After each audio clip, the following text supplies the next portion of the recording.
ಸಾಹೇಬ್ರ, ನನ್ನ ದೇಶ ಬಾಂಧವ್ರಗ ನಾ ಕೊನೆ ಸಂದೇಶ ಹೇಳ್ಬೇಕು. ಓಕೆ. ಅಣ್ಣ ತಂದಿರ, ಅಕ್ ತಂಗಿರ, ತಂದೆ ತಾಯಂದ್ರ, ನಿಮ್ಮ ಅಭಿಮಾನಕ್ಕ ನಾ ಕೈ ಜೋಡಿಸ್ತೀನಿ. ನಾಡ ಯೋಧರು, ದೇಶ ಬಾಂಧವರು ಕೂಡಿ ಕಿತ್ತೂರು ಸಂಸ್ಥಾನನ ಪರಾತಂತ್ರದಿಂದ ಪಾರು ಮಾಡಕ ಹೋರಾಡಿದ್ರು. ಆದ್ರ ತಾಯಿ ತಾನೆತ್ತ ಮಕ್ಕಳಿಗೆ ವಿಷ ಉಣಿಸುವಂಗ ನಮ್ ಮಂದಿ ನಮ್ಗ ಮೋಸ ಮಾಡಿದ್ರು. ಹೋರಾಡ್ದಾಗ ಎಟೋ ಮಂದಿ ಜೀವ ಬಿಟ್ರು, ಎಟೋ ಮಂದಿ ಸೇರೆ ಆದ್ರು. ನಮ್ಗೆ ಗಲ್ ಶಿಕ್ಷೆ ಜಾರಿ ಮಾಡಿ ಊರ್ ತುಂಬಾ ಮೆರವಣಿಗೆ ಮಾಡಿಸಿದ್ರು ಮಸಾಲೆ ಮಾರಕ್ ಬಂದಿ ಪರದೇಸಿ ನಾಯಿಗಳು. ಎದಕ್ಕ? ನಿಮ್ಗ ಭಯ ಹುಟ್ಸ್ಲಿಕ್ಕ, ಮುಂದ ಯಾರು ಬಂಡಾಯ ಮಾಡಬಾರ್ದಂತ. ದೇಶಭಕ್ತರ, ಇಲ್ಲಿ ಮಠ ಆಗಿದ್ದಾತು.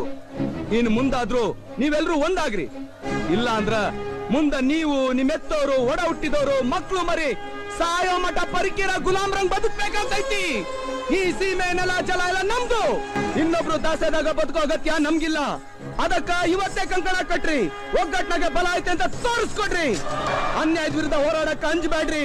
ಒಂದಾಗಿ ಬಂದಿರೋ ಬಿಳಿ ನಾಯಿಗಳನ್ನ ಬಡ್ದೋಡಿಸ್ರಿ. ಕಿತ್ತೂರ್ನ ಸ್ವತಂತ್ರ ಮಾಡ್ರಿ. ನೀನು ಚತ ಮೇಲೆ ಕಿತ್ತೂರು ಸ್ವಾತಂತ್ರ್ಯವಾಗಲು ಸಾಧ್ಯವೇ ಇಲ್ಲ. ಮುಚ್ಚೋ ಬಾಯಿ. ಇವತ್ತಿ ಒಬ್ಬ ರಾಯ ಸತ್ರೆ ಮುಗಿತು ಅಂತ ತಿಳಿಬೇಡು ಅರಿವುಗೇಡಿ. ಮುಂದ ಈ ದೇಶದಾಗ ಮನಿ ಮನಿಗೂ ದೇಶಾಭಿಮಾನಿ ಮಕ್ಳುಡ್ತಾರ. ನಿಮ್ಮನ್ನ ಬೆನ್ನಟ್ಟಿ ಹುಚ್ಚು ನಾಯಿಗ್ ಬಡ್ದಂಗ ಬಡಿತಾರ. ಆಗ ನಟ್ಟ ನಡು ರಾತ್ರಿ ಆಗ ನಮ್ಮ ದೇಶ ಬಿಟ್ಟು ಕಳ್ರಂಗ ಓಡೋಗೋ ಪ್ರಸಂಗ ಬಂದೇ ಬರ್ತೈತಿ. ಭರತ ಭೂಮಿ ಸ್ವತಂತ್ರ ಆಗ್ತೈತಿ. ಕರುನಾಡು ಸ್ವರಾಜ್ಯದ ಬೀಡಾಗ್ತೈತಿ. ಅಲ್ಲಿ ಮಠ ನನ್ನ ಆತ್ಮ ಮನಿ ಮನಿಲೂ ಕ್ರಾಂತಿ ಜ್ಯೋತಿ ಹಚ್ಚತೈತಿ. ಜ್ಯೋತಿ ಹರ ಹರ ಮಹಾದೇವ್.